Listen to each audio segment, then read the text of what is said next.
You are now entering the dirty 30s. Well, at least as far as episode numbers go.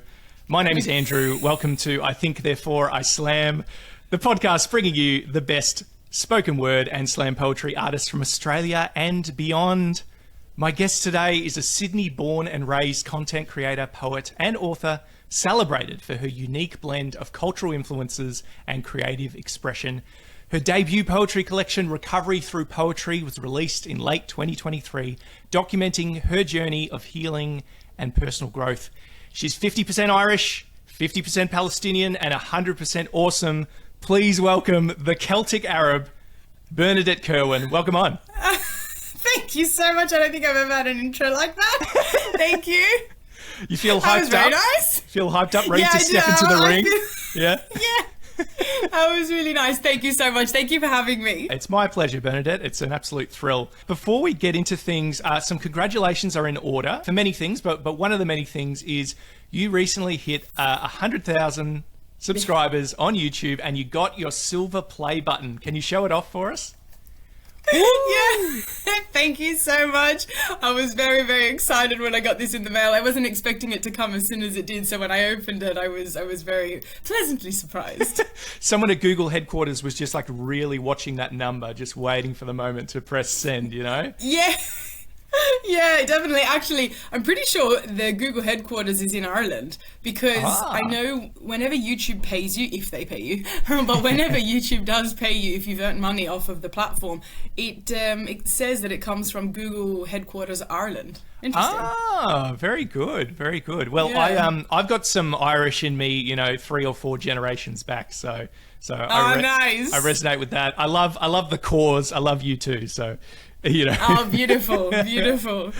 Very good. What did it feel like to get that award? Do you know, it's interesting because on YouTube, first of all, it felt amazing because YouTube is, in my experience, the hardest platform to grow on. And at the moment, if you exclude Threads, I think, in terms of Instagram, TikTok, YouTube, so like the biggest ones for posting these short content videos that I do, it's the one that I have the least amount of followers on, but because of how hard I felt that it was to climb, when I got that, and also because it's the only platform that ever gave me such a recognition, like Instagram doesn't do this, TikTok doesn't do this, so it felt amazing. I was just like, oh, is this what it feels like to get, you know, at the end of the year, you know, your business Christmas party, the work Christmas party to get, you know, some sort of award. But it felt really good. It was nice to get some recognition for all the effort that I've put in. Yeah, well, it's well deserved. And look, I'd be lying if I didn't say I hope to join you in that exclusive club one day. So if you're listening and you're not subscribed, give us a hand and chuck that subscribe button. Give it a click. Well, actually, I'm ashamed to admit I didn't know. I'm obviously not, because I didn't know you were on YouTube either. Hey, there we go. So we're getting the word out today. It's all about getting the word out. As soon as I get off the podcast, I'll subscribe. Oh, thank you so much. Thank you so much. Oh, good. Bernadette, we've got so much cool stuff to talk about today. I thought we'd start with one of your poems. Okay, yes. So if you have a preference, let me know. But I've picked 3 that I haven't published them. They're just ones that I wrote when I came back from Ireland recently, when I was overseas last year. So they're new and they're completely different topics, all 3 of them, although they're not completely different to what I would normally write about anyway. How cool. This one is called Dear 12-Year-Old Me, and I'm sure we'll touch on it at some point, seeing as today's talk is going to be centered around poetry, but a lot of my poems that I write is about what happened to me when I was a child and then the healing that has had to come as a consequence. So just for a bit of a context with this poem. It's time we had a chat, catch up on everything since we ran away from home and all that. Dear 12-year-old me. Freedom is no longer a fantasy, you see. 10 years from now, you're going to run away and find everything that helps you heal one day at a time. I just want you to know that was already 10 years ago. And in life, although the healing journey is hard, the strife is almost worth all the cards that life has dealt us over the years. So I just wanted to check in on you to remind you that your fears, whilst valid and real, can also help create your valor and feel like a tool in your case, helping you ride out and win this race, almost like reverse guidance. You can take your fear, use it to your advantage, and make it what motivates you to the highest level in your playing field. Remember, you only have to play the game if you want to win its final shield, so choose wisely. Because if age has taught me anything, it's that you really are the choices you make wildly, the ones that take courage, that ask you to go against the grain, the ones that make you stop and question your restraint, the ones that write your path, placing you on a trajectory of right or wrong, and at last you break away from the image your parents created for you, and you birth the one you get to grow all on your own just for you. Dear 12-year-old me, life is cruel to children, far more than I can stomach writing down, so I just wanted to check back in and help you realign your little crown. Dear 12-year-old me, don't give up ever. I know at 15 we will try, but I need you to remember, life won't always be like this. One day in the future you will bathe in your own bliss, so for now remain strong, hold on to the hope of what's to come before long. For now you belong to the evils of some parents who know nothing but of what is wrong. For now, 12-year-old me, hold your head up high, because I promise one day there will be something worthy to see. Woo! Oh, so lovely, Bernadette. Reverse Thanks. guidance. I loved that line there. Reverse guidance. Thank you. That's, what would you call it? Literary device of, writing a letter to your young self. Sometimes we can hear that, we can roll our eyes and go, oh, how cliche. But my goodness, Yes. it's so great and so effective when you really lean into it. See, I'm quite a defender of cliches and stereotypes, because Yes. people often have that kind of a response and say, oh, that's such a cliche, or that's such a stereotype. Whilst, yes, perhaps it is, but it is for a reason. Yes. It's like when people go, oh, that's so mainstream, but it's mainstream for a reason. Like, there is a general support for it, or a general agreement or liking to it for a reason, because obviously there's a majority of people that share such a sentiment. Cliches stand the test of time for a reason. Yeah. So you're writing to a past version of yourself in this poem. I do want to talk about the past for a little bit. I want to know what's your kind of origin story of starting to create and share your work, not just with poetry, but everything that you do. What was it that caused you to set up the camera and press that record button and share with the world? I mean, in terms of the camera, because my answer for camera and poetry are going to be different. Sure. But in terms of the camera, it was a twofold experience. So initially, it truly did just happen as a consequence of, we were in lockdown, and I know so many content creators will have the same answer. We were in lockdown, and I was just one of those people that I couldn't work, because I work face to face with people as a teacher, and I am also someone who can't do nothing. And so I just kind of sat there and went, yeah, do you know what? Like, let's give it a crack. Let's just try our hand at it. As a consequence, when I was on initially in those first few weeks, I realized how many other content creators were using their platforms to talk about things that they'd gone through and healed from, and help other people in a similar experience. And I very quickly realized that I had a cause, that I had something that I could use now, rather than just sitting here passing time. I realized that actually I could make something out of this. Coincidentally, I hadn't initially intended, but I very quickly did intend. And so eventually that turned into, oh, I'm no longer bored, I now have a mission. Lovely. Like you said, I think sometimes creative people, we can't do nothing. Like, we need an outlet. Yeah. We need something. And you're Yes. right. Like, I think the pandemic, as awful as it was, it probably was the event that launched 1,000 creative endeavors or careers or whatever. That was certainly the case for myself, and starting a different podcast with a friend and just goofing off and having fun. So, yeah, Oh, nice. yeah, you're certainly not alone there. I want to talk about your poetry collection, Recovery Through Poetry. Woo! There it is. Thank you. There it is. Grab your copy in the episode description below. Recovery Through Poetry. Now, intriguing title. I'm sure people listen to that title and they go, oh, recovery from what? I wanted to give you a chance, Bernadette, to expand on, I guess, the story behind this collection and the choice that you made that changed the direction of your life, and how that ties into the book. Okay, that's a loaded question. Questions. The choice that changed my life, I assume you're referencing something big I did 10 years ago, which was me running away from home, which I guess you could say was one of the pinnacles that eventually birthed the writer within me. I would assume also, or presume rather, that there were other things that happened in my life before I ran away that, slowly, created the foundations for that. But yeah, 10 years ago, I ran away from home. I ran away from my mother. I was living with my mum for the first 22 years of my life. And I know when I say 22 and accompany that with I ran away at 22, people kind of stop and go, oh, you can't run away at 22. That's just moving out. No, if you come from an abusive environment, and not even just an abusive environment, and a culture, if you're raised in a culture where you can't leave the house until you're married, or else you're seen as, less than, you're no longer a lady, so to speak. It's quite a challenge, and I truly did pack a bag, not say anything to anybody. Obviously, the people that I was running to knew, but my mother had no idea. I got up in the morning. I say got up as though I had slept. I didn't sleep that night. I was so anxious, knowing, and mind you, for context, I only decided to run away from home the day before. Now, the last time I spoke to my mother after having run away from home, she was adamant that I had been planning it for weeks, and she quite narcissistically said to me, I knew you were planning this. I could tell. I had a feeling that this was coming. Wow. I did not. It was literally the day before.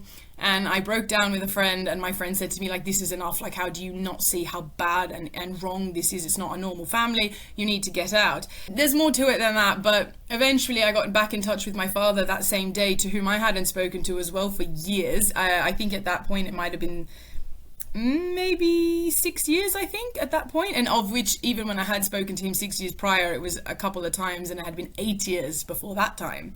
So my father, lovingly said, yes, of course, I've always wanted you to come back to me. And I went home, packed a bag, and ran away the next morning. And it was quite, as you mentioned, probably the biggest decision of my life. Yeah. Oh, wow. You find yourself in a brand new context. Can you contrast that to where you came from and what your new family, if you like, was like for you? Do you know, my grandfather contrasts this perfectly. He often used to insinuate, which would be the start of a discussion many a time in the beginning, but he would insinuate, it must have felt like jail before. I'm going to put on his accent. It must have felt like jail before, and now that you're out, Jesus, it's like you must have so much, unfound freedom. And he's right. It literally, that's what it felt like. Yeah. And even at times, even now, because as a consequence of everything that happened growing up, I have PTSD. And so there are things that trigger me here and there, although that's gotten much better over the years.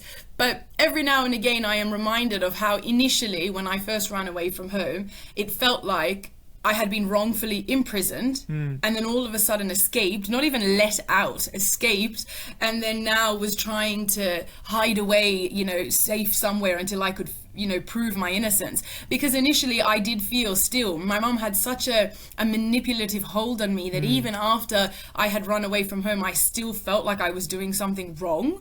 And it took a long time for me to get over that feeling. So yeah, it felt like jail. It felt like I had gone from being falsely imprisoned to literally freedom, but freedom that came at a cost, freedom that I, as if, literally someone who has escaped from somewhere and has to hide, they can't fully enjoy their freedom just yet because they haven't proved that they had the right to escape. Oh, wow. And thank you so much for sharing that, Bernadette. I know it's not the first time you've shared the story publicly. And those people who, might have been joking around a bit when they say, oh, you were 22, that's not running away. I guess it all comes down to the environment. And if you've grown up in an environment where you feel powerless over the situation or whatever, age has nothing to do with it in the end. It's all to do with the environment. Yeah. You will often hear stories of women that are, grown women with children that are in abusive relationships and they don't leave. They could be in their 20s, 30s, 40s, and they might not leave if ever. And if they do, it could be a lot. They could be a lot older than just a little, teenager running away from home. And it all comes down to understanding the context, the mindset that abusers put their victims in. And if you don't understand that, then I guess, at first glance, without appreciating context, you might go, oh, that's, you're a full grown adult, but it's so much deeper than that. Yeah. And you see, the rather ignorant comments of like, why didn't you leave? Or why didn't you do something? Like, it was so obvious that something was wrong. And there's not that consideration for the complexities of these things. Like it's complex. So you decided to name your poetry collection Recovery Through Poetry. How has creativity and writing poetry helped you process all this? Beautifully. Yeah. It's I find it quite healing because, and I've heard other writers term it as such as well, it's almost like it provides purpose, and that almost sounds weird because, if you don't appreciate where the writer's coming from, you might sort of think, oh, they like what has happened, but it's not that. It's that now you get to take the pain that was inside you, and instead of it just being this broken, like let's as writers, let's use metaphors, instead of it being broken pieces of glass within you, you've put it together like a mosaic, and now it's a beautiful work of art that you can look at and reflect of what it's come from and what it's become. So writing has been, it's almost like I'm reaching in and taking out the pain and turning it into my art. And for me, that's not a mosaic. For me, that's a poem. And now when I finish it, I get to look and I go, oh, like I've healed a little bit now because I've been able to turn pain into art. And it's very therapeutic. And I think along with that mosaic image, another metaphor that comes up a lot is like kintsugi. So, this Japanese thing of like taking broken pottery and putting it together with resin and gold. Yes. And it looks stunning. So, and you're right. Like, I'm sure anyone who's been through something like this would never want it for anyone. But one of the beautiful things about art is that, we can help others through common experience, I suppose. What has the response been like? Have you received feedback from your readers, from your watchers, of appreciation and love for just being vocal about, what's happened? I have, overwhelmingly. The majority of, actually the entire response to my book has been positive. I am really grateful. I'm so lucky to have sold, numerous copies in the last year, and between the reviews I've seen online and the replies, like people might DM me on my socials, etc., have all been positive. And then in regards to the response on social media, when I share certain things, is majority of the time so supportive. You might get the odd person saying something weird, but overall people are really appreciative, because especially when I share the story that I do, coming from the cultural background that I do, and a lot of the time, unfortunately, people of such feel an extreme sense of shame for doing so. So having someone online that has decided that, oh, it doesn't matter about my family's reputation, it matters about a child's mental health, I think has been received really well, thankfully. Oh, that's good. On that note, I'm always curious when you're sharing about these things or talking about these things, how do you go about, balancing, the vulnerability that you're showing with kind of protecting yourself when you're writing or sharing about things that are so deeply personal? Are there certain things that are too personal to share? Are you grateful that, your students hopefully aren't on social media, looking at your stuff or whatever? Like, what's that like? That's very true. I often think about that, actually. But that's something that I've had to make peace with. For the most part, it's been fine in terms of my students. And that's because a lot of since I started social media, I coincidentally stopped teaching in schools and went into private tuition. Gotcha. So that's limited a lot of that issue, so to speak, for me, thankfully. In terms of how I balance being, overtly vulnerable. I've had to make peace very early on in my life with the fact that I am an absolute open book. I am not a mysterious girly, as the phrase has been coined online. I very much wear my heart on my sleeve, and I'm not a very private person. And I know a lot of people would argue that is such a bad thing. And I might have elements of myself that are private. For example, my relationship. I don't share everything about my relationship online. I might share photos from memorable moments like birthdays, etc. Or, whenever we've gotten dressed up for a wedding or something. But I would never share, private details of my relationship. And that's not to say, anything bad about those that do, because I know for some people that's their, source of content creation, which is fine. But it's probably one of the only things about me that I keep private. So I don't know if I balance it necessarily, because there's nothing I'm balancing. I have made peace initially with the fact that I am an open book. I have decided that it's okay for me to share what's happened to me. And, something that I'm going to say in the last year that I've really made peace with is, isn't it better to share these stories for the greater good? Because what use are they being, buried in the ground when I am? Like, why take them to the grave? They're nothing to be ashamed of. Often when people talk about, taking something to the grave, it's because it's, really bad and they don't want anybody to know. But it's not. I'm not the criminal in this, scenario. I'm not the bad person that's done the acts. I am the one who's gone through something and survived it. And if I can use those survival skills to then help others also survive, then why wouldn't I do that?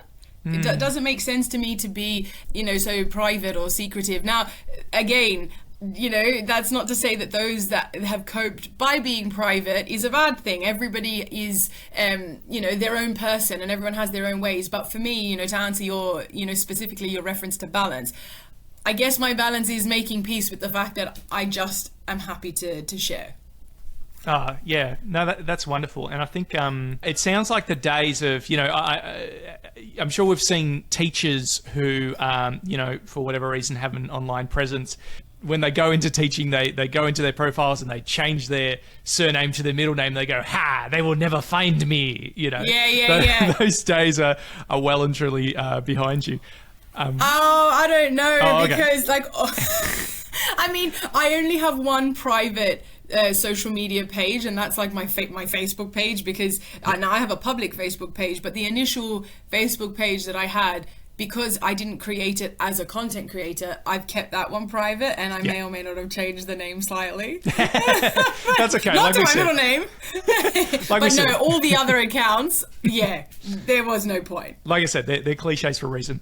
I was going to say, I think some of the things you've experienced, they thrive in silence and they thrive in darkness. So the fact that you're saying, exactly, I'm an open book, I want to be someone who shines a light even on something that's difficult and ugly that happened. I think there's real empowerment in that. Yeah, I guess it sounds like it's a continual learning process. Like, like you said, there are people that share, that are even more of an open book, and they do kind of share about the fight they had with their partner or whatever. And, sometimes you see that and you go, oh, gee, I really hope that all parties signed off on this. You know what I mean? Honestly, as long as everyone's in agreement, no problem. Yeah. Now, on that, I'm someone who's just in awe of creativity. I just have this love affair of creativity, and I'm wondering, like, how do you stay creatively inspired when you're doing content creation for all these different avenues and channels that you run?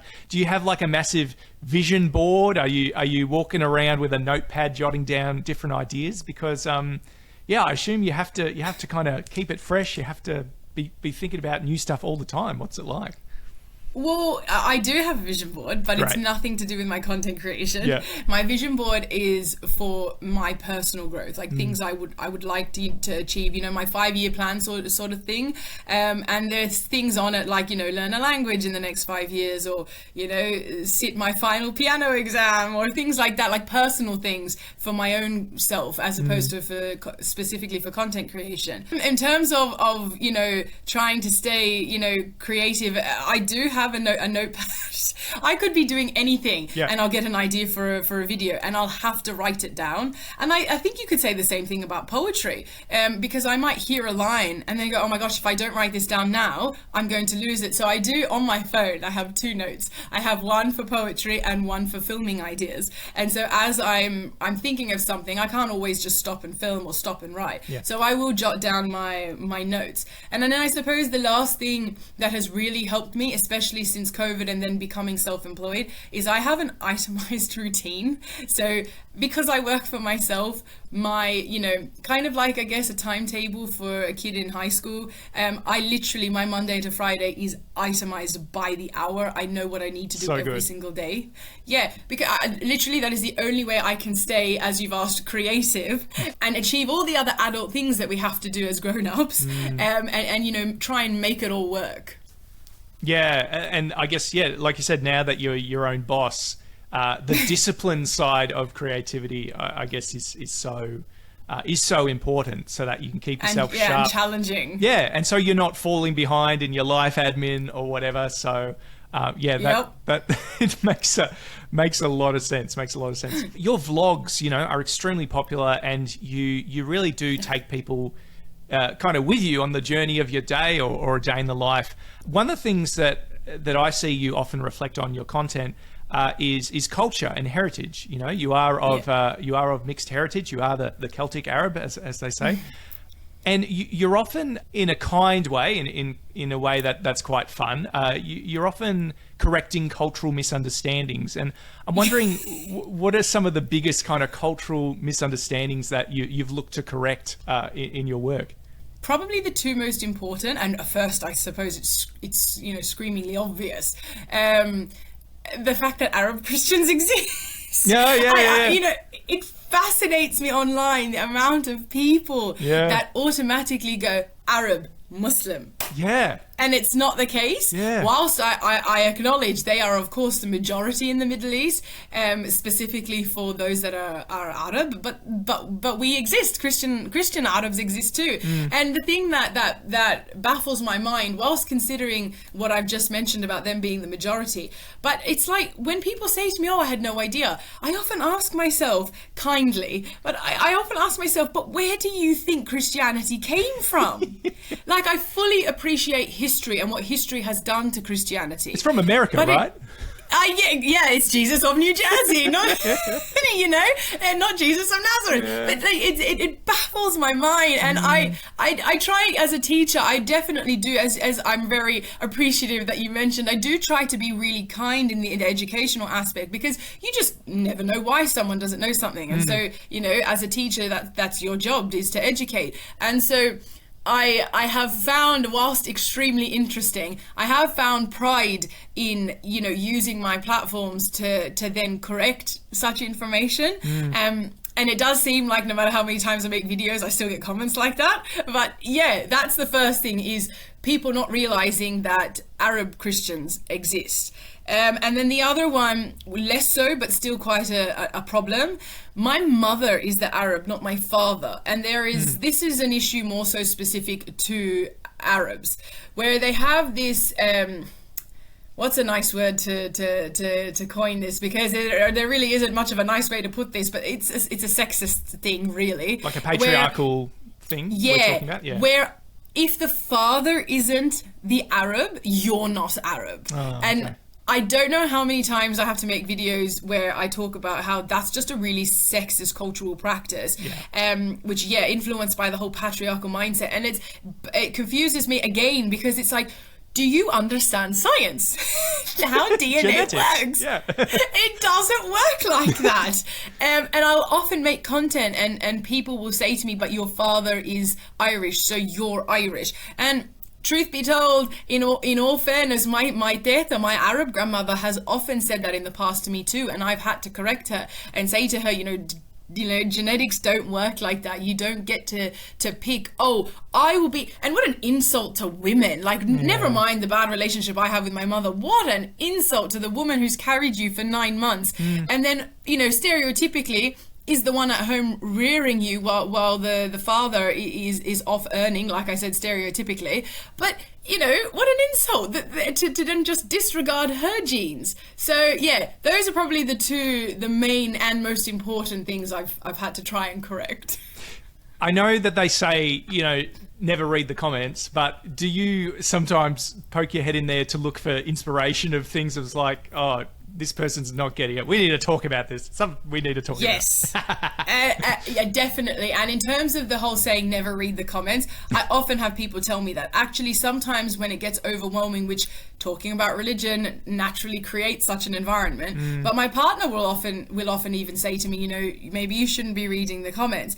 But this is a perspective that I don't think majority of content creators feel, but I am of the opinion.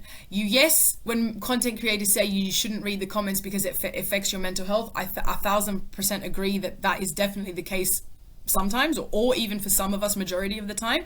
But for me, I also feel that if I were to stop reading the comments, then I am no longer maintaining my humility. And I feel like all of a sudden I'm allowing, if I were to do so, allowing myself to get a big head and think that I'm better than the audience that has given me a platform. Like, these people commenting most of the time are people that have given me they're my audience that have given me my platform. So then how dare I sit there and say to myself, you're not worth my time to respond to? So then I feel like the better alternative is to just try your best to ignore the negative ones, and then give thanks to the people that are commenting, you know, kind things, or people that are questioning things, you know, just, you know, answer them. And I have, in my mind, I often have like a little bit of a rule that the first hour, and, you know, sometimes it doesn't work, but for the most part, my rule is when I post a video, I have 1 hour to respond to comments. After that, I don't respond. Because sometimes with videos, it gets, you know, you get hundreds of comments. I cannot reply on every single platform that I've posted the video to all the hundreds of comments on each one. It's just not realistic. But I am not a believer in don't reply to the comments. I am a believer in ignore the negative ones. Yeah. I see content creators saying, you know, getting into, you know, battles in comment sections with people that have been negative. It is truly not worth your time. It is not worth your time. But definitely reply to the nice ones. But that's also a great way of, I guess, humanizing your audience and realizing that, you know, if you're anything like me, the one thing that you don't want when you put something out there is indifference. You know, even the people who troll or carry on or whatever, they care enough to do that. And look, you know, other people are going to flock to that as well. I mean, it's kind of human nature, for better or worse. Yes. Personally, I can't wait to have like my first troll because, you know, someone cared enough to tell me that my work is shit or whatever. Great. Okay. What suggestions do you have for me? You know. The other thing on your point about humanizing your audience and then, you know, throwing that in with the troll comment. Actually, I know people who are trolls. I've met people that have admitted to me that they troll online. Okay. And I've questioned them about it as a content creator. And, you know, with that humanizing aspect, these sometimes, and this is a thought that I carry with myself throughout every scenario, sometimes these people genuinely think that their intentions are well-founded, and it's like they feel like that, you know, it's their right to make the person know how they look online, and that, you know, maybe that this person is so, you know, cocky and don't really realize how they come across on the internet, and it's our job to make them know, you know, something like that. And something on that note that I think has helped me a lot in my everyday life is anytime somebody does something to me that I may not like or disagree with, etc., I will often ask myself, you know, was that person well intended? Like, did that person mean well? You know, just because I didn't receive it well, was their intention well founded? And I often think about intent. Like, I often obsess in this, not obsess is maybe too much, but I often focus on making peace with anything that's happened that's negative by saying to myself, look, they probably meant well, it's just not come across well. Yeah. Oh, wow. I've said this before on the podcast, Bernadette, but since I've started like making more stuff in the last year and putting out there, I have such an appreciation and admiration for people who do that, because yeah, you front up with yourself and stuff that you care about.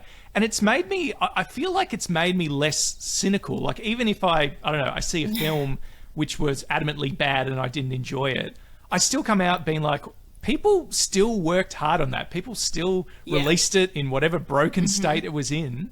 And I don't know, I've enjoyed that dimension that it's brought to my life. Have you found that as well in your work? I think being a content creator has allowed me to see people differently. When you're the audience, you only have access to one side. But when you're the content creator, of course you're still an audience, because I'm sure you watch other content as well. You don't just consume your own content. And so it enables you to appreciate the mindset or the perspective of the other side. I remember one time I was reading one of the biographies for Ed Sheeran, and Ed Sheeran was referencing how nobody wants to hear a wealthy person complain, because how could somebody with wealth have any problems? But actually, and I'm not saying I'm a wealthy person, but it's like similar to when people have content creators turning around and saying that our work is hard. And of course, comparatively, it is not hard. And look, I don't think that it is hard. What I do think, though, is that it is time consuming. And if you're like myself and you still have a full-time job, this isn't your full-time job. You're trying, it's like a side hustle, so to speak, that you're managing the two. I do think that all of a sudden I've realized now, that's what people mean when they say that it's hard. Because initially I might have gone, what are you talking about? Like, you just have to stand there and make videos. But actually, now that I'm on the other side, I realize, hang on a minute, how bias of me to not appreciate that everyone's circumstances are different. And now I realize on the other side that it's not just standing in front of a camera, it's coming up with the ideas, putting yourself together, especially as a woman. I feel like we take so much longer with our hair and makeup and outfit, etc. You're making sure we're presentable, and then after filming it, editing it, pushing it out, replying to comments, etc. So it's giving you the alternate perspectives that allow you to appreciate perception. I thought that was a great point you made with the Ed Sheeran thing, in that, it's really important. I'm going to put these words to it. It's really important to allow everyone to suffer, like whoever they are, to not negate, just because you're hugely successful or wealthy or whatever the case may be. Yeah. Don't negate someone saying, it's hard, because everything, it's just a different type of problem to have, imagine what it would be like. Imagine how much you would second guess your relationships if you were super, super rich. You're always wondering, would this person still like me if I was just regular or whatever? That would be awful. That would be awful. Yeah, so, it was like when the fires in Florida happened, and everyone was so unempathetic because everyone was saying, but they're wealthy. Okay, but it still would hurt. I agree. Thankfully, a lot of these people have the financial situation to not be homeless. I agree with that aspect. But that doesn't change the fact that these people have just watched their memories burn. No amount of money will give you that back. Some people have had children in these homes and have lost all those memories that they've created with their children, and photographs and certain private things that they may not have shared online and don't have access to anymore. So empathy, it's quite an interesting topic. Yeah. Fantastic examples again. Are you at the point now, Bernadette, are you kind of running the show end to end, or do you have a team? Have you got an editor who helps you out, or what's the deal? I wish. No, I do it all myself. Maybe because I'm a control freak, but also because social media doesn't create enough of an income for me to justify I'm hoping to then have a team. I know so many content creators talk about having a team. And I'm just kind of at what point do you get where that is a thing? Because I'm not a part of any agency, and I quite literally do everything myself. And I don't know, I'm kind of riding the wave. I'll see where it takes me. I don't really know what will happen in the future. But at the moment, I quite literally, all of it, even the emails, it's all literally just me. Wow, there you go. So you're in the trenches every day, learning the skills, building it up. That's great. I think we're ready for piece number 2, Bernadette. We're all waiting with bated breath. Well, seeing as we were talking about culture, I thought the next one I would read is called Generational Wealth. And I wrote this when I came back from Ireland because I wasn't coping with coming back from Ireland. Oh. I had once again, because this wasn't my first time to Ireland, I had once again found this connection that I can't find when I'm elsewhere. Now, granted, I've never been to my maternal side's homeland, to Palestine. I've never seen where they're from, but I've been to Ireland, and each time the same thing happened. So that was the cause for this.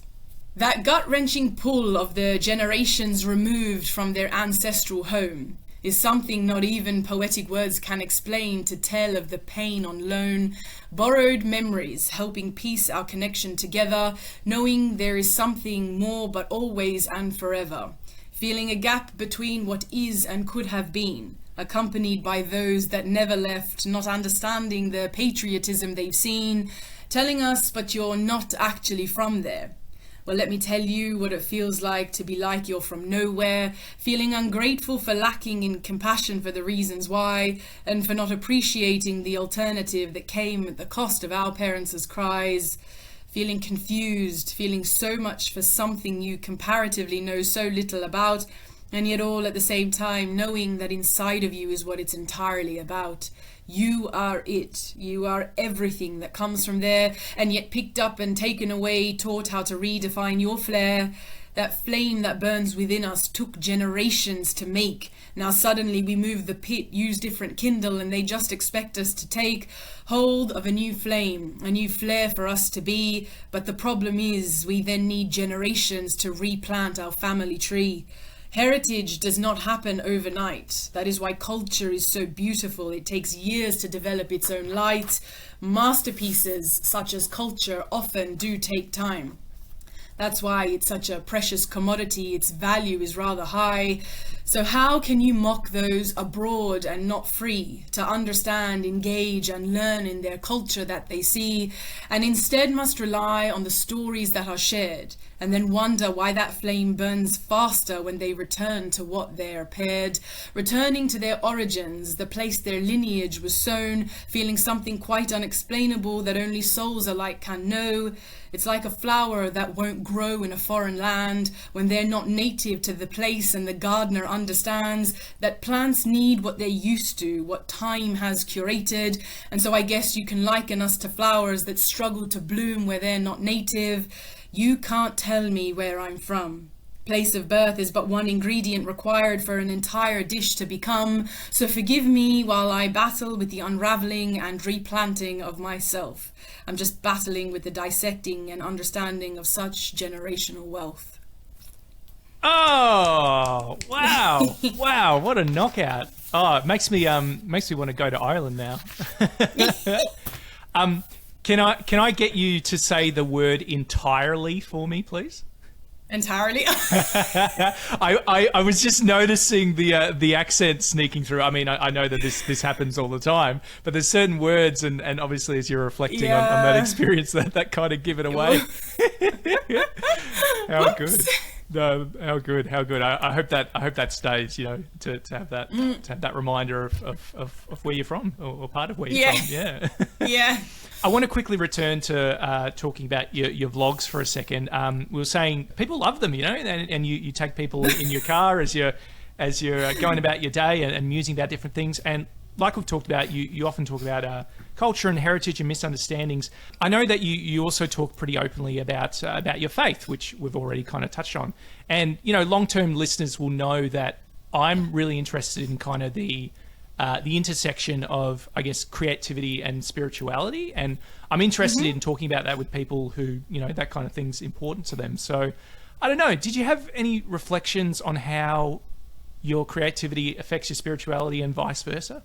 I feel like, if you study artists, a lot of them, especially at least the ones that I have been exposed to, a lot of them are influenced by religion. I suppose religion in of itself has a mystical nature, and almost anything of a mystical nature I find boosts, fuels, inspires creativity. And so I suppose there's a generalized answer for how the two intersect. But personally, I find that my religion, or my faith specifically, has given me the mindset that I have. And of course, that mindset is what I use to be creative. But I feel as though I wouldn't have it but for my faith. In the first poem I read, I touched on some very briefly, but on a pretty dark point in my life when I was about 15 years old. And I, to put it nicely, I didn't want to be here anymore. And the only reason, and I've rarely touched on this, just because it's a heavy topic and it seldom comes up, but the only reason I am still here today is because of my faith. Purely and simply because I sat down under the math block stairs one day crying, and I was having a chat with God, and I was saying, like, I need to do it and I'm going to do it, but I don't want to do it because you've taught me that it's wrong, and you've taught me to have hope in the future.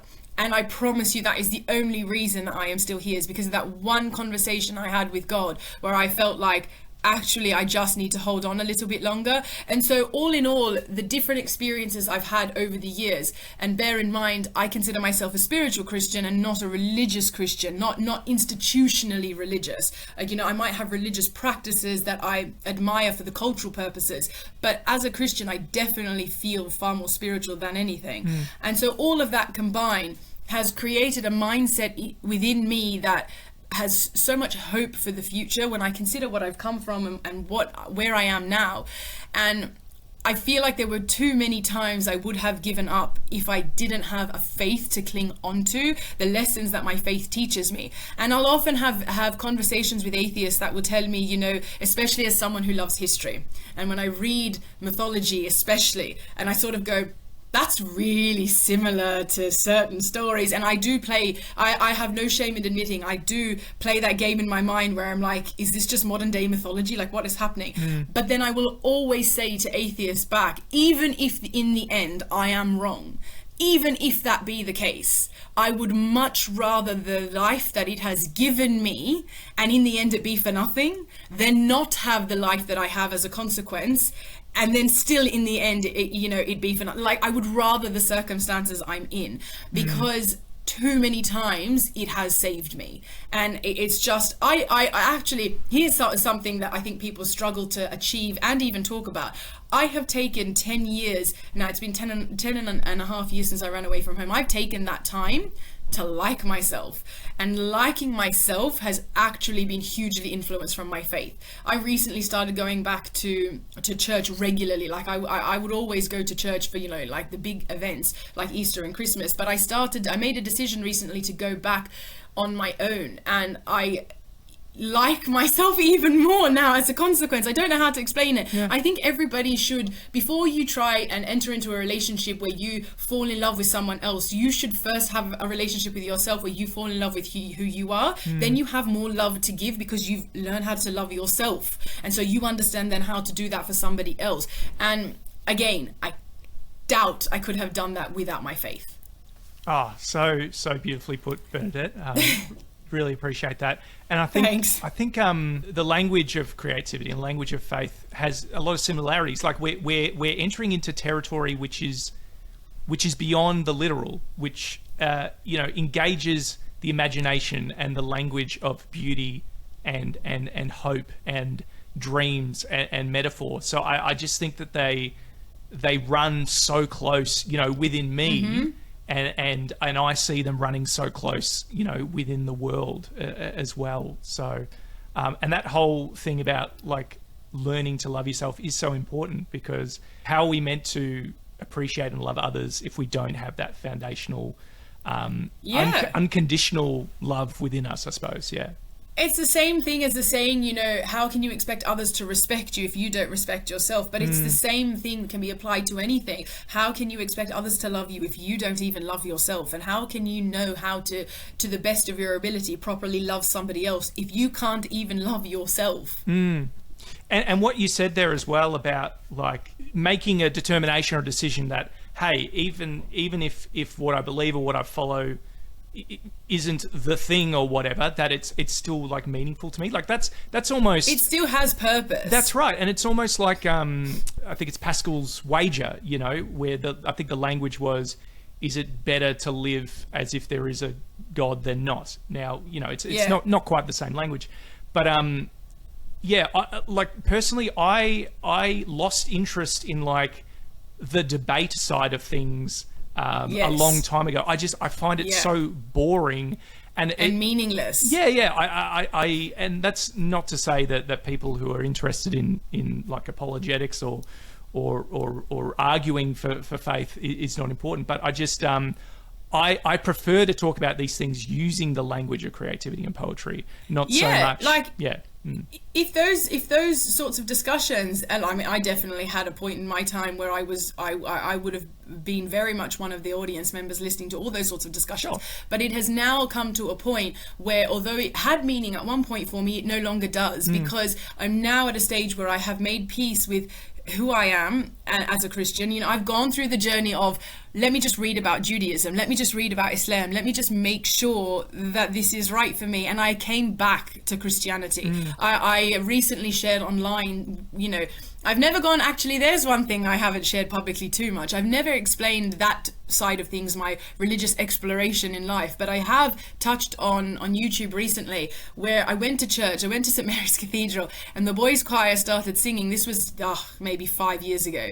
And I just broke down because I realized, I was like, hang on a minute, like, this is my spiritual home. This is actually where I'm meant to be. I was at that point really confused and probably about to do something I might have regretted. And I just broke down so much. And I have never in my life religiously prayed more than I did in that moment. I literally just bent down and prayed and cried because I just finally listened to my heart rather than all the noise that was around me. And slowly from that day, I've started to realize, like I already touched on, even if the end, you know, I turn out to be wrong, and you know, my faith as I you know, perceive it or hope to perceive it is wrong, that doesn't really matter, because I'm not going to church, or I'm not praying every day, or I'm not identifying as a Christian because I have some goal at the end that I am hoping to achieve. I'm doing it because I have a daily goal of what I want to achieve in this life, and also accompanied with the fact that I like what it does for me. I like, you know, the whole, especially if you focus in on the teachings of Jesus. I like the idea of, you know, turning the other cheek. I like the idea of loving your neighbor and doing unto others as you would wish to have done unto you. Like, all of these Christ-like ideas, I feel like, make me a better person. And so therefore I've made peace with all of this what if business, because it doesn't matter, because in the present it matters. The future doesn't matter, when I'm dead and gone. It matters now. Yeah, for sure. You know, I think it's really important to have grace for ourselves or yourself, that you know, like you said, the things that were stood out to you as like the most important tenets or whatever 5 years ago may not be the case. You know, I never want, you know, I kind of look back and go, oh, did my faith give me like a sense of superiority over people? That's not something that I want in my life anymore. So let's kind of reflect on that and work on that a little bit. Exactly. It's a journey, as they say. Definitely. Good stuff. Bernadette, I'm wondering if you can take us behind the creative curtain a little bit. And as much as we have words for our creative processes, how do you actually go about like constructing a poem? You know, you're not the first person to ask me this question, and I feel guilty when I answer it because I don't have a specific answer. It's kind of like the opposite of a trigger, okay? Because a trigger has a negative connotation, whereas this is a positive thing. Something will happen and I'll hear a line, and then I'll write it down, and all of a sudden writing that line down allows me to hear the next line, and it just flows from there. There is no, oh, I love Ireland, I want to write a poem about Ireland. No, I've never once sat down at my computer or my notebook and gone, I want to write a poem about Ireland. That has never happened. I have sat there and because I've heard something already in my mind, and as I've written it down, all of a sudden everything else has flowed. And now if I ever have a hiatus, however, where I've gone, I haven't really written anything for a while, I might have things that help, and now unfortunately for me, traveling helps a lot, so that's a bit of an expensive means of inspiration. But when I'm overseas, I do find old things inspire me a lot. So I do find going through castles, going through cemeteries, I do find going through a lot of those things very inspiring. And the closest I can come to that in Australia might be, St Mary's Cathedral or the War Memorial in Canberra, or actually, you know what, in Melbourne, you guys have some beautiful buildings. Yeah, they're not that old, so, but they are beautiful. And I do find they help. But the best thing I can achieve in Australia is old photos. I have this antique store not too far from me where she sells photos that have been brought to Australia that are like, from the 1800s, that have been brought over from, migrants or even convicts or, or whatever. And that you can see on the back they were taken in Dublin or taken in London or wherever. And I, for some reason, I find it really inspiring to just look at them and ask what their story was. So they're the only sorts of things that I do to try and provoke inspiration, but I don't actually have I'm going to write a poem, here's my prompt, here's my methodology. Like that doesn't happen. Yeah, no, that's perfectly valid and a great answer. My guests have really run the gamut from super disciplined daily practice, morning pages, what have you, sharpening the skill. All the way through to someone who's a little bit like me, where it's like, no, the conditions must be precisely right, and I must be chatting with the muse or whatever, otherwise nothing gets done, and I've difficulty with like perfectionism and stuff and things that I'm working on. So no, that's absolutely valid, and I love what you said about the travel, about getting yourself in different physical contexts. Yes. If you're in the city, getting out to the country. If you're in Australia, getting out to another country, whatever the case may be, being able to look around and, looking at something different, looking at a different horizon, a different landmark, I can see how that would be so helpful. Speaking of landmarks and Australian landmarks, I know that you recently performed at the Sydney Opera House. Can you tell us about this? That was a real pinch me moment. It was a competition. I would love to say that it was a ticketed event where I was performing my own no, it was a competition that the Bankstown Poetry Slam held for their 10th annual Grand Slam. Huge. And if you had competed in the year prior at any of their local slams and won, you got to then be a part of the final Grand Slam to compete for a place. And so there was 8 teams of 4. Wow. And because at each Grand Slam there's I don't know, I'm going to say 60, 70 people maybe, roughly, and you can only have about 4 winners. You have 4 winners at each one. And so at the end of the year you have those 8 teams as a consequence. And so making it to that point was really surreal. Even if, spoiler alert, my team came second, but even if we didn't come second, the prize was already the honor of performing in the Opera House. Yes. Like, if you had said to me 2 years ago when I first said to myself, I should really put together a book with all my poems and publish it, that 2 years later I'd be performing poetry at the Opera House, I would never ever have believed you.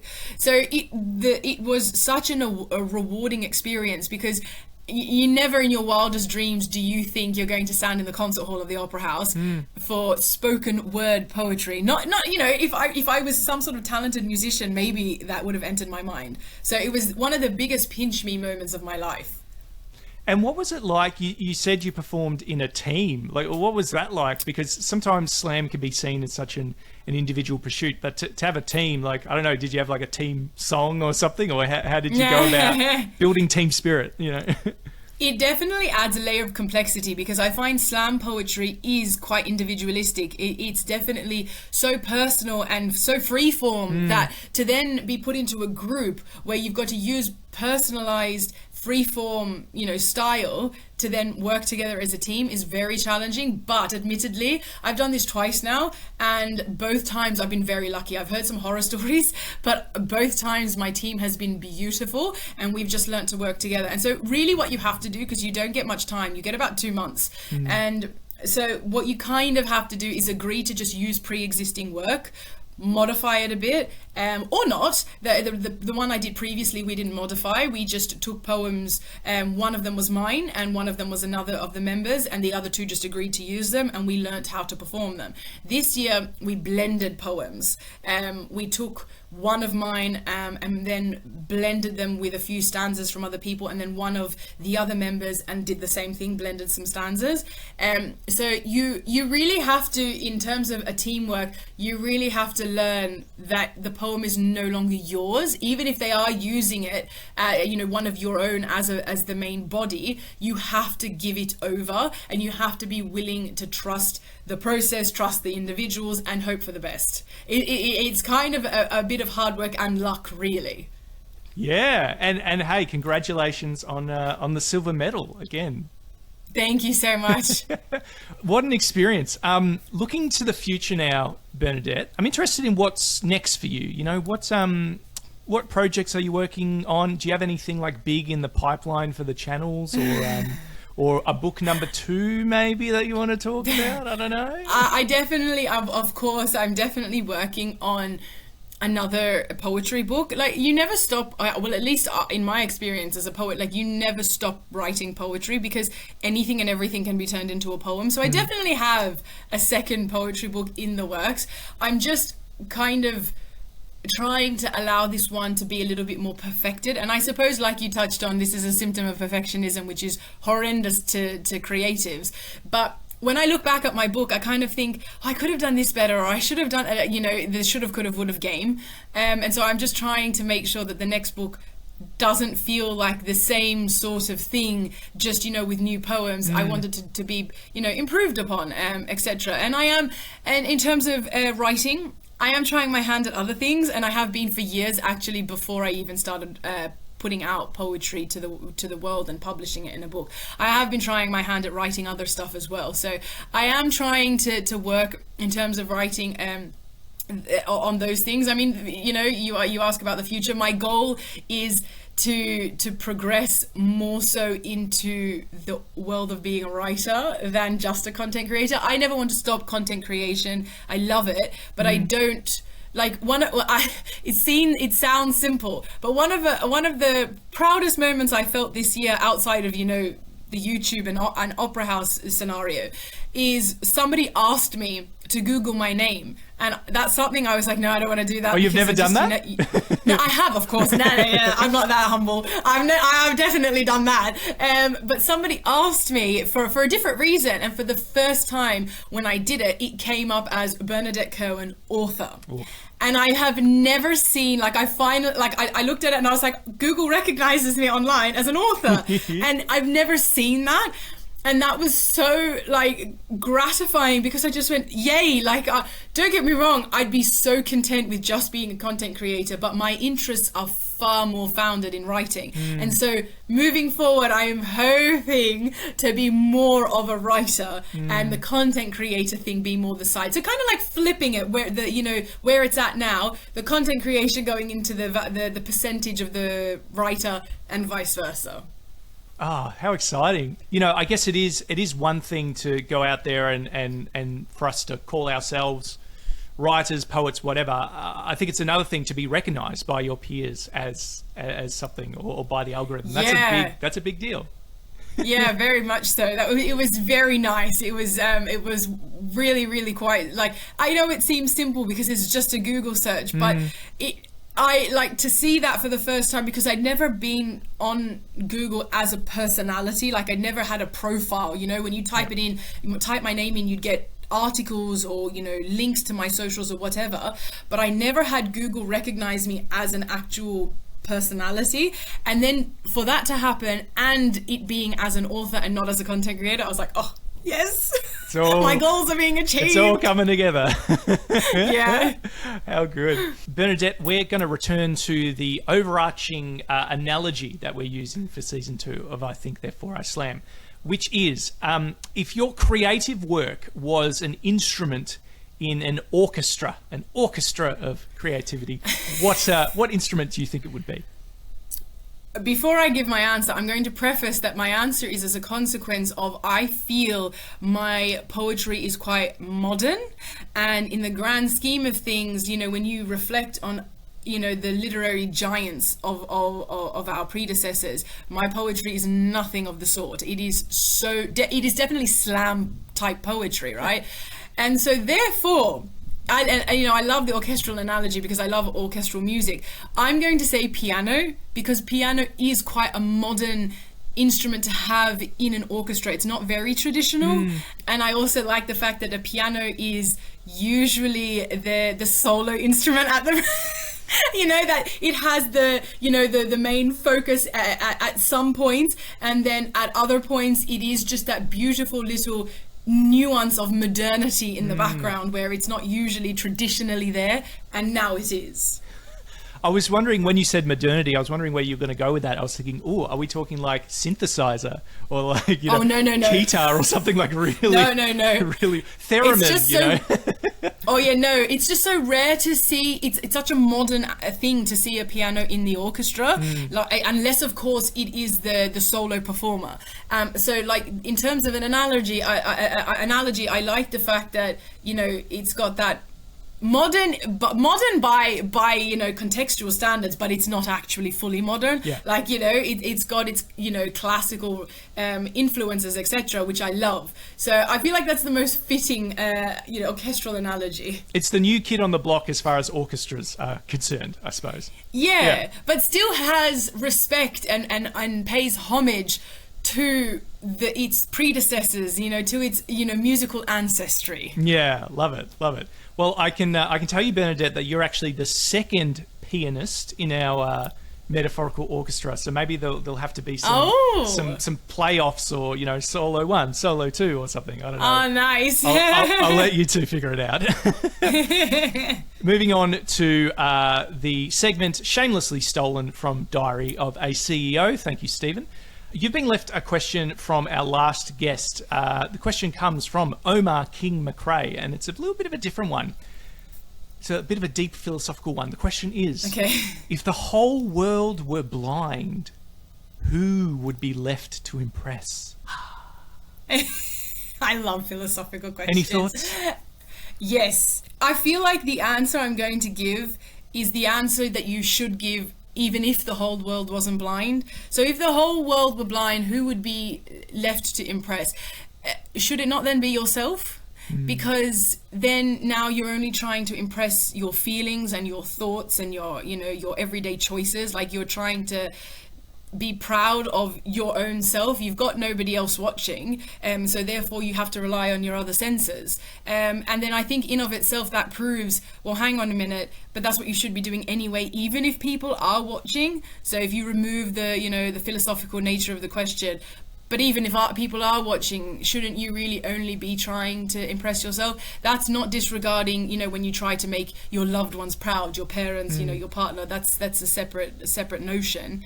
But in terms of impressing yourself, you should endeavor, even if you don't yet, you should endeavor to look in the mirror and like what you see. And I don't necessarily mean aesthetically, although no shame to wanting to like how you physically look, but you should like being able to look and go, that's me, or this is the path I get to live every day because I've, you know, pavement by pavement, you know, I've cemented it down and I've created that. So now I have impressed myself.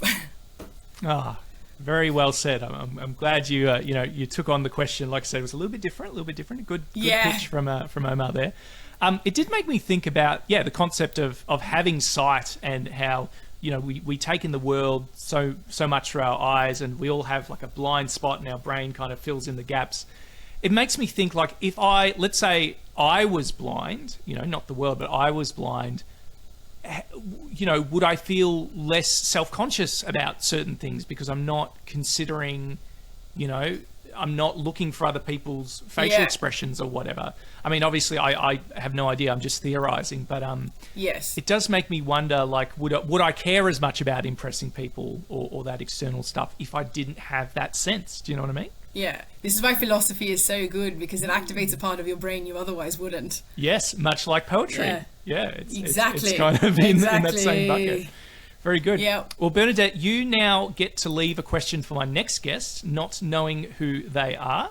What were you thinking? Oh, I don't know. Oh, sorry, have I snuck one up on you here? Question. That's okay. No, that's all right. I don't know. I think I'm going to be a little bit simplistic here because I haven't had time to think about it. But if your creative outlet wasn't poetry, what would you choose? Now, I asked that with the context of knowing that you don't necessarily choose to be a writer; it just happens to you. Yeah. But if your creative outlet wasn't poetry, and I kind of feel a little bit of guilt here because it's not as philosophical as my question. But yeah, if your creative outlet wasn't poetry, what would it be and why? Fantastic. No, I think that's brilliant. That'll get a good, robust discussion going, I think. So thank you for that. Bernadette, as we've discussed, you have such a large and dedicated following. But if people, having heard you maybe for the first time here today, they want to find out more about you, follow your work, etc., where should they go? I'm on almost all platforms, and my name is the same on everything. So it's Bernadette.Kirwan. So Kirwan is Kirwan. I know a lot of people think it's a bit different, but yeah, it's just Bernadette.Kirwan. Brilliant. And we'll have links for those in the episode description, along with the book, Recovering Through Poetry. There it is. It's a fantastic read. Bernadette, you've got one more piece you're going to share with us before we call time on our time? Yes, okay.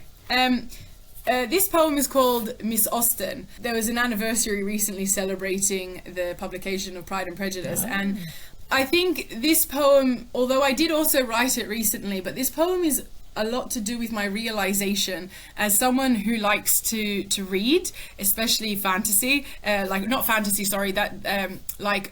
romance fantasy. Yeah. So for example, of late I've gotten into Outlander. Oh. But the classics that you're reared with, like the first classic, and one of the first books I ever read was when I was a child in primary school, was Little Women.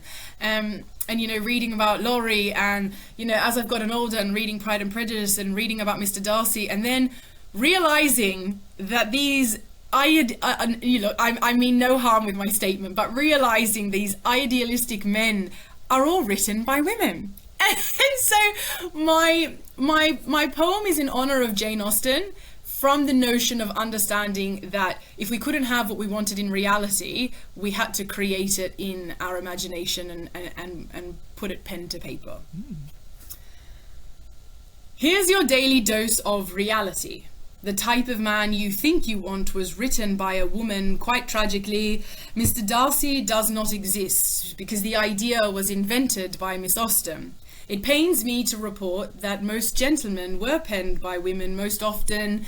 They say necessity is the mother of all invention. And so many a famous writer invented him, causing mayhem. The times they did not permit a woman to be so vocal. So what better way to be heard than to mask their ideas as fictional? Mr. Darcy, a man of reason and of fortune, the likes of which together had never once met before you. Miss Jane Austen, a woman of great power in her mind, someone who has been able to rein in generations of women and remind all of us to raise our expectations, to never settle for less than what we deserve in this life of starvation. She knew all too well what it meant to be hungry, an appetite for life but limited by the inability to earn money, although she eventually did, and she paved the way for so many of us to think, to ask ourselves from which cup we'd actually like to drink, to not simply read from the menu we were provided, but to either explore, find another, or rewrite it. Miss Austen and Elizabeth, they paved the way, they delivereth us from the norm, from blind acceptance, to first decide what we want before we later detest it, before we end up like so many in the past, racing to the finish line before we're considered retired and cast aside with all the other unhappy wives who start too late in their dreams of other lives. And I'm not saying that there is or should be a Mr. Perfect, nor do I think us women should prefer it. Life is meant to be a series of lessons learned, elevating us to the level of graduate after mastering the degree we've earned. But that's just it. We're all learning bit by bit, and although my cruel reminder serves as a cold reality, and Miss Austen's as a dessert marinated in frailty, that doesn't mean we should give up and throw in the towel, but rather spark the flame and light the fire that warms our inner growl, so that you too may stop and think about what best befits you in this life, what you would like to curate, one for yourself, what you would like to curate, one for yourself, or are you happy just being another's wife? Because if Pride and Prejudice has taught us women anything about what's within, it's that settling for what's chosen for you means you die long before death begins. Oh, wow. Let me stop the last stanza, sorry. That's all right. Oh, fantastic reflections. And hey, you know, us fellas, we've had the bar set incredibly high by Miss Austen, so she's got a lot to answer for. But no, I'm sure she meant well. It hits a lot of us readers. It hits a lot of us when we realise, hang on a minute, all these you know, fictional men that we're liking so much are all written by women. It hits really hard. Yeah. And look, it goes the other way. You know, I'm sure there's plenty of examples of women written by men where, you know, exactly. You go, that's not how life really is. It was more an honour to the women of the past who, like, obviously these sorts of issues, we're so lucky that they don't exist in the manner that they once did now.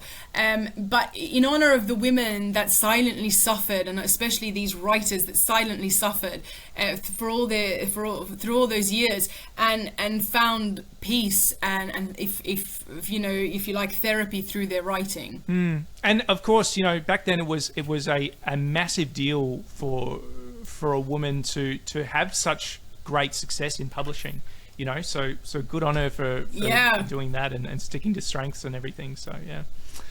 Bernadette Kirwan, the Celtic Arab, it's been an absolute pleasure. Thank you so much for joining me today. Thank you so much for having me. It's been a great chat.